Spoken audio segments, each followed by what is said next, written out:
I was around 12 years old when this unsettling incident occurred. My parents had gone out for the evening, leaving me home alone. It was a stormy night, and the sound of rain and thunder added to the eerie atmosphere. I was watching TV in the living room, trying to distract myself from the uneasy feeling that had settled in. The flickering glow of the television provided some comfort against the encroaching darkness. The rain hammered against the windows, and the occasional thunderclap shook the house. Suddenly, as if on cue, the power went out, plunging the room into inky darkness. I fumbled for my phone, hoping to use its flashlight to navigate to the kitchen and find some candles. Just as I was about to unlock the phone, I heard it, a soft, almost timid knock at the front door. My heart skipped a beat. It was past 9 p.m. and my parents weren't due back for a few hours. I hadn't been expecting anyone, especially not on a stormy night like this. The knock came again, a bit more insistent this time. Trepidation gripped me as I slowly made my way to the front door. I knew I should be cautious, but a part of me felt compelled to answer. The rational part of my mind was in a fierce battle with the curiosity that often leads us to make choices we later regret. I peered through the peephole, my breath catching in my throat. There, on the other side of the door, stood a man soaked to the bone. Rainwater dripped from his disheveled hair, and his clothes clung to his shivering frame. His face was obscured by the curtain of rain, but his presence sent shivers down my spine. The man knocked again, this time with a hint of desperation in his rapping.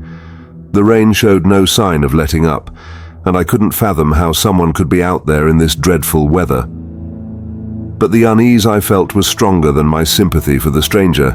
I had watched enough horror movies to know that opening the door to a stranger in the middle of the night was a terrible idea. My parents had always drilled that into my head. "Don't open the door for anyone when we're not home," they had said. And yet I hesitated, torn between compassion and fear. I finally mustered the courage to call out, "Who are you?" The man's voice was strained as he replied, "Please let me in. I need to use your phone. My car broke down and I'm freezing out here." My fear intensified. It sounded like a plausible story, but something about his presence didn't sit right with me. My gut told me not to open the door, but part of me wanted to help the stranger in need. I took a deep breath and replied, "I'm sorry, but I can't help you. I'll call someone for you, but I can't let you in." The man's demeanor changed suddenly. His voice turned hostile, and he started pounding on the door, shouting, "Open the door! I need help! Let me in!" Terrified, I grabbed the phone and dialed 911. As I spoke to the dispatcher, I kept my eyes on the front door. The stranger continued to pound on it relentlessly, his words now unintelligible. The dispatcher assured me that help was on the way, and I stayed on the line until I heard the sirens in the distance. It felt like an eternity, but eventually the police arrived and the stranger fled into the night. They searched the area but couldn't find him. To this day, I don't know what his true intentions were, but that chilling encounter has left me wary of opening my door to strangers ever since. The incident shook me to my core. I couldn't help but wonder what would have happened if I had opened the door, allowing the stranger inside. It was a stark reminder of the dangers that lurked beyond the safety of our homes, and I became more cautious about who I let into my life. The memory of that stormy night and the mysterious stranger still haunts me, a chilling reminder that sometimes the darkness is closer than we think. The incident left a lasting impact on my young mind. I couldn't help but wonder what would have happened if I had succumbed to my curiosity and opened the door, allowing the stranger inside. It was a stark reminder of the dangers that lurked beyond the safety of our homes, hidden beneath the facade of a quiet neighborhood. In the days that followed, I had recurring nightmares where the man at the door forced his way inside, bringing an unspeakable darkness with him. I would wake up in a cold sweat, my heart racing, grateful that reality had played out differently. My parents, upon hearing the harrowing tale, were both relieved and concerned. They commended me for following their advice about not opening the door to strangers, but they also made sure to reinforce the importance of safety measures. They had the locks on the doors and windows checked and installed a security system to grant us more peace of mind. I learned a valuable lesson that stormy night, one that would stay with me for the rest of my life. Sometimes the line between kindness and self-preservation is a fine one, and it's essential to trust your instincts, even when compassion tugs at your heartstrings. That encounter, however unsettling, made me more cautious and aware of the potential dangers lurking in the darkness, hidden behind the doors we keep closed.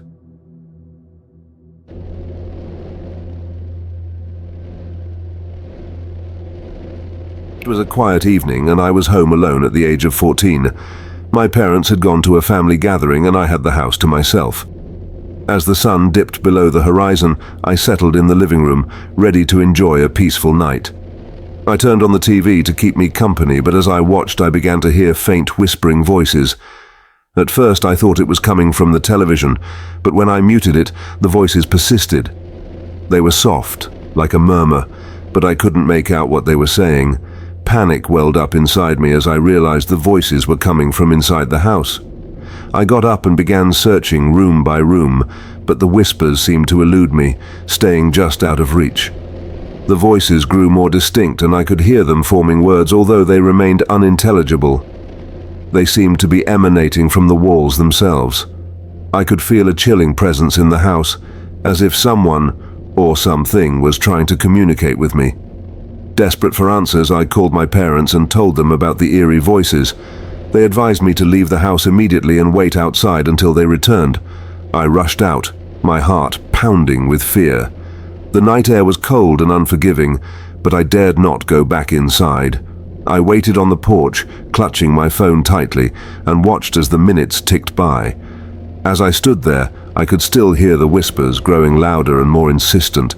They seemed to be coming from all around me, as if a multitude of unseen entities were trying to reach out. It was as if the very air itself was filled with their ghostly murmurs.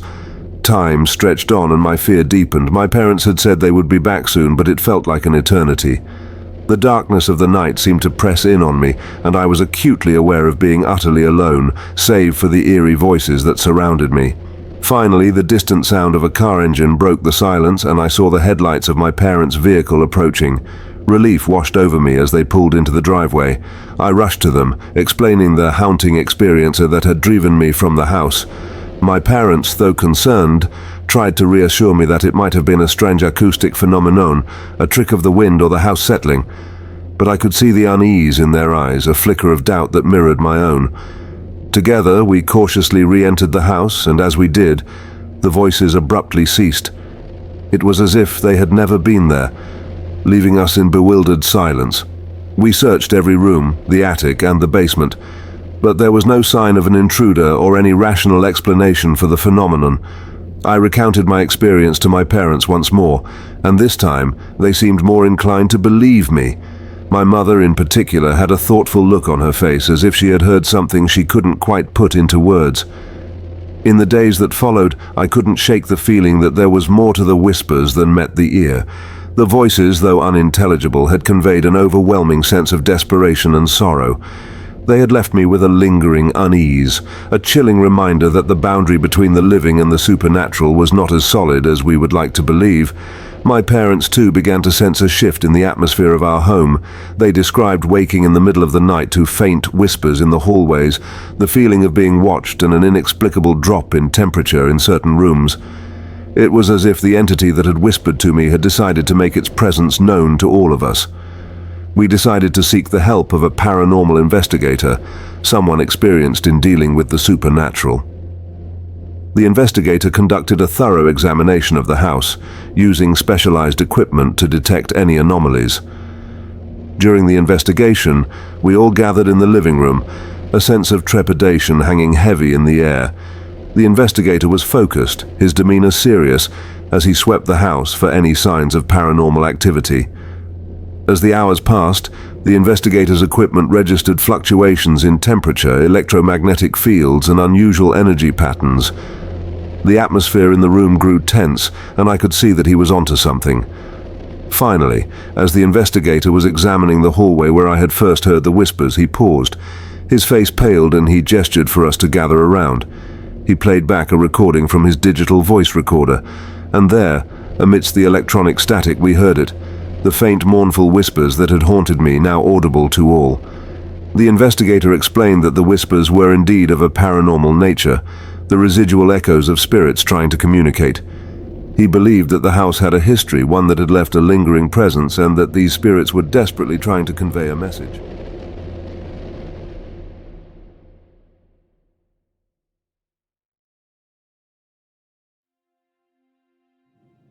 I was 16 years old and home alone on a gloomy, overcast afternoon. The wind howled outside, casting eerie shadows that danced across the walls.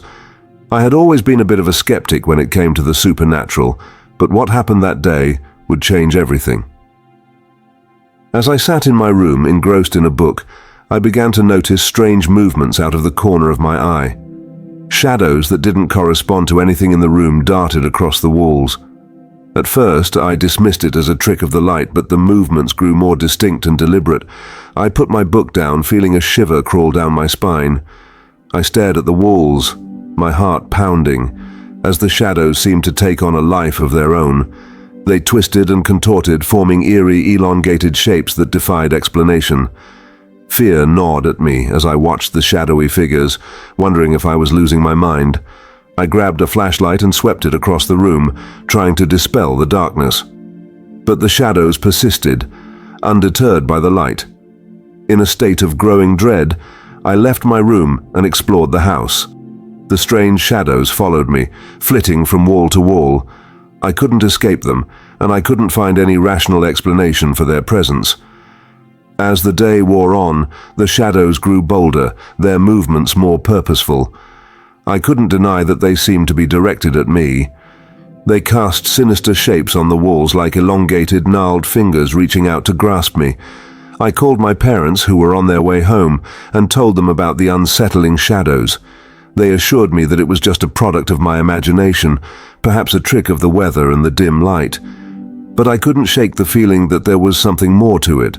The shadows continued their haunting dance around me, and I felt an oppressive presence in the house, as if I were being watched by something unseen. It was as if the very walls were conspiring against me. When my parents finally returned, the shadows abruptly ceased their eerie waltz. I recounted my bizarre experience to them, and they exchanged concerned glances but attributed it to my imagination. Despite their reassurances, I couldn't shake the feeling that I had witnessed something beyond the realm of the natural. I spent restless nights haunted by the sinister shadows, unable to escape the feeling that something malevolent had briefly crossed over into our world. I began researching the history of our house, hoping to find some explanation for the haunting shadows. What I discovered sent shivers down my spine. Our house had a dark past, with tales of previous occupants experiencing unexplainable phenomena, including shadowy apparitions. My curiosity drove me to consult with paranormal experts who conducted investigations in our home. They uncovered evidence of strange energy fluctuations and unexplained disturbances, all revolving around the same shadowy figures that had plagued me. The experts concluded that our house was indeed haunted, with the shadows representing restless spirits trapped in our world. They suggested performing a cleansing ritual to rid the house of these entities. I watched as they conducted the ritual, their words resonating through the rooms as they banished the malevolent shadows. After the cleansing, the oppressive atmosphere in the house lifted, and I finally felt a sense of peace. The shadows no longer haunted me, and I could sleep without fear. It was a lesson in the unknown, a stark reminder that sometimes the supernatural can seep into our lives, defying our skepticism.